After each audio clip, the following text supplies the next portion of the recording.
Você acha que conhece todos os mistérios do Vaticano? Prepare-se para ouvir a história real que há décadas desafia autoridades, desafia a fé e desafia a verdade. Se você acredita que algumas perguntas precisam, sim, de respostas, curta, compartilhe e se inscreva. Essa investigação precisa chegar mais longe. Roma, 1983. A cidade fervilhava como sempre, turistas, lojas abertas, ônibus lotados. Mas para uma família que vivia dentro dos muros do Vaticano, aquele verão seria o início de um pesadelo que jamais terminaria. Emanuela Orlandi tinha 15 anos. Era filha de um funcionário que servia há anos dentro da Santa Sé. Ela havia saído para uma aula de música, algo rotineiro em sua vida escolar, e prometera voltar logo para casa. Mas naquela tarde, ela desapareceu. Nenhum grito. Nenhuma testemunha direta. Nenhuma câmera. Apenas o vazio. O desaparecimento de uma adolescente em Roma talvez não parecesse, à primeira vista, algo extraordinário. Mas este não era um caso comum. Emanuela era cidadã vaticana. Vivia dentro de um dos territórios mais vigiados e politicamente influentes do mundo. Ao longo dos anos, seu rosto se tornaria um símbolo.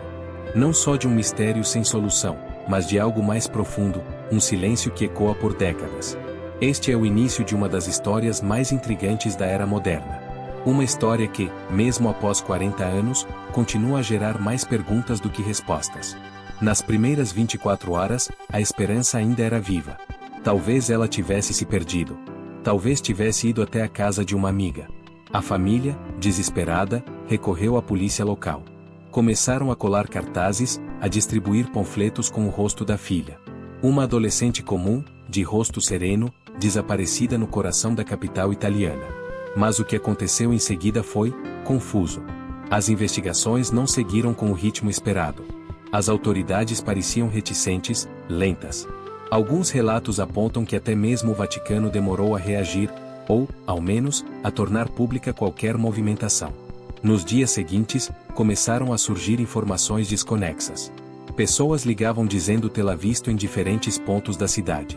Algumas chamadas anônimas sugeriam que Emanuela havia sido sequestrada por razões políticas. Outras diziam que ela havia fugido por vontade própria. Nenhuma dessas versões se sustentou por muito tempo. E cada nova teoria, ao invés de trazer clareza, parecia alimentar ainda mais a escuridão em torno do caso. O tempo passou. E com ele, a impressão de que algo, ou alguém, estava impedindo que a verdade viesse à tona.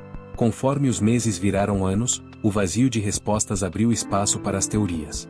E algumas delas foram tão ousadas quanto perturbadoras. Uma das hipóteses mais recorrentes envolve o uso de Emanuela como moeda de troca em uma negociação internacional. Segundo essa teoria, grupos externos estariam pressionando autoridades internas, e o sequestro da jovem seria uma peça de chantagem num jogo político e religioso de alto nível. Outra teoria aponta para redes clandestinas agindo sob proteção institucional. Essa narrativa, frequentemente levantada por investigadores independentes, sugere que Emanuela teria sido envolvida, involuntariamente, em algo que jamais deveria ser revelado. Também surgiram versões que relacionam o desaparecimento com crimes organizados.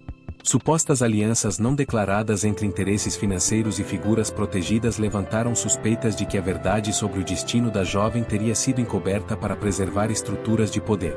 Por fim, há aqueles que acreditam que a chave para o caso está dentro de muros que poucos podem atravessar. Muros silenciosos, espessos, venerados. Teorias como essa são inevitáveis quando a verdade permanece oculta por tanto tempo. Mas o que todas elas têm em comum é uma pergunta incômoda.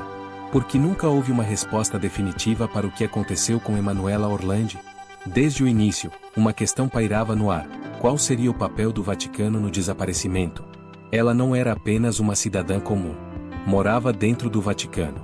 Seu pai trabalhava em um dos departamentos mais importantes da Santa Sé. Ela fazia parte de uma das poucas famílias autorizadas a viver dentro dos muros da cidade-estado. Era natural que se esperasse da igreja uma resposta rápida, transparente e solidária. Mas o que se viu, durante anos, foi uma postura distante, quando não completamente silenciosa.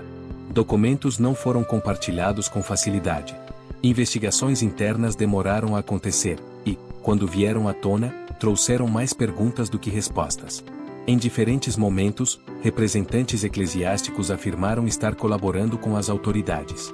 Mas jornalistas, juristas e familiares da jovem sempre relataram dificuldades no acesso a informações cruciais. Décadas se passaram. Mudaram os papas. Mudaram os porta-vozes. Mas o caso de Emanuela Orlandi continuou a ser uma ferida aberta. Apenas recentemente, após forte pressão internacional e da opinião pública, declarações mais claras começaram a emergir. Inclusive com a promessa de colaboração mais ativa por parte do Vaticano com novas investigações. Ainda assim, a pergunta persiste. Se não há nada a esconder, por que tanta dificuldade em abrir os arquivos? Em casos como este, muitas vezes o que não é dito, fala mais alto do que qualquer resposta. Com o passar dos anos, o caso de Emanuela Orlandi deixou de ser apenas um desaparecimento arquivado. Ele se transformou em uma narrativa cheia de capítulos paralelos, cada um mais estranho e desconcertante do que o anterior. Em determinado momento, uma carta anônima apontou para um local específico dentro do Vaticano onde, supostamente, o corpo da jovem estaria enterrado. A denúncia parecia absurda, até que túmulos foram realmente abertos. Nada foi encontrado. Em outra ocasião, ossadas humanas surgiram em embaixadas próximas, reacendendo as especulações. A imprensa internacional cobriu cada detalhe, mas os exames de DNA voltaram a frustrar qualquer esperança de resposta. Chamadas misteriosas, gravações cifradas, e até mesmo mensagens que pareciam ser deixadas como parte de um jogo psicológico. Cada nova pista era um lembrete de que o caso, apesar de antigo, estava longe de ser esquecido. Além disso, investigações independentes continuaram avançando em silêncio. Alguns documentos, nunca antes divulgados, começaram a aparecer nos bastidores de produções documentais e reportagens investigativas. Nada conclusivo. Mas cada fragmento sugeria que, em algum lugar, alguém sabe mais do que diz. O mistério persiste. E talvez, o mais inquietante de tudo, seja perceber que, depois de tanto tempo, ainda há quem atue ativamente para manter essa história no escuro.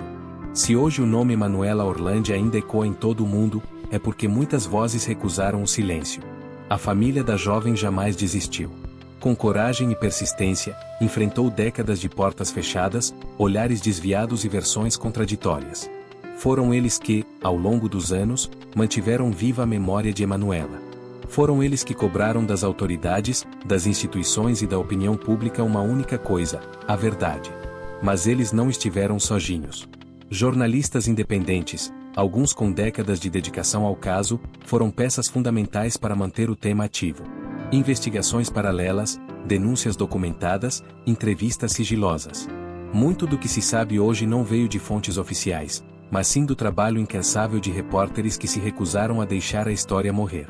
Nos últimos anos, documentários e séries dedicadas ao caso trouxeram novos holofotes. Repercutiram globalmente, reacenderam debates e pressionaram instituições a se pronunciar. As redes sociais também desempenharam seu papel. Novas gerações, que sequer eram nascidas em 1983, passaram a discutir o desaparecimento de Emanuela como um símbolo de algo maior: a busca pela verdade em meio à opacidade dos grandes poderes. E assim, por meio da resistência dessas vozes, familiares, comunicadores e cidadãos comuns, o caso permanece aberto. Aberto na justiça. Aberto na memória coletiva. Aberto em cada pergunta que ainda não foi respondida. Décadas se passaram. Governos mudaram. Papas se sucederam. Mas o desaparecimento de Emanuela Orlandi continua a nos confrontar. Não apenas porque envolve uma jovem que sumiu sem deixar vestígios, mas porque expõe algo maior: a dificuldade que sociedades enfrentam ao buscar a verdade em estruturas que operam acima da transparência. Este caso é sobre o silêncio. Sobre a ausência de respostas.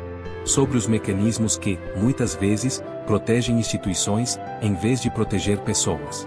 Emanuela se tornou um símbolo de uma luta que não é só de uma família, mas de todos que acreditam que verdade e justiça não devem ter prazo de validade. Enquanto houver dúvidas, enquanto houver arquivos fechados, e enquanto ainda existir quem resista ao esquecimento, essa história seguirá viva. Porque há casos que não podem, e não devem, ser enterrados no tempo. Emanuela Orlandi não é apenas um nome do passado. É um chamado para o presente. O desaparecimento de Emanuela Orlandi continua sendo uma ferida aberta no coração do Vaticano, um caso que mistura fé, poder e silêncio institucional. Décadas depois, ainda restam mais perguntas do que respostas. A verdade pode estar escondida entre paredes milenares, em arquivos jamais abertos, ou talvez na consciência de quem nunca falou. Mas esse é apenas um dos muitos mistérios guardados por trás dos portões do Vaticano. No próximo episódio, mergulharemos em outro segredo tão antigo quanto perturbador: a suposta existência de um arquivo secreto que conteria documentos sobre o desaparecimento de Emanuela Orlandi continua sendo uma ferida aberta no coração do Vaticano, um caso que mistura fé, poder e silêncio institucional. Décadas depois, ainda restam mais perguntas do que respostas. A verdade pode estar escondida entre paredes milenares, em arquivos jamais abertos, ou talvez na consciência de quem nunca falou. Existem muitos mistérios guardados por trás dos portões do Vaticano. No próximo episódio, mergulharemos em outro segredo tão antigo quanto perturbador: exorcismos oficiais do Vaticano, casos reais e proibidos. Será que o Vaticano sabe mais sobre o destino da humanidade do que revela ao mundo? O próximo capítulo vai revelar ainda mais sobre os segredos sombrios que o Vaticano tenta esconder, e você não vai querer perder. Fique conosco, pois a verdadeira história do Vaticano ainda está por ser contada.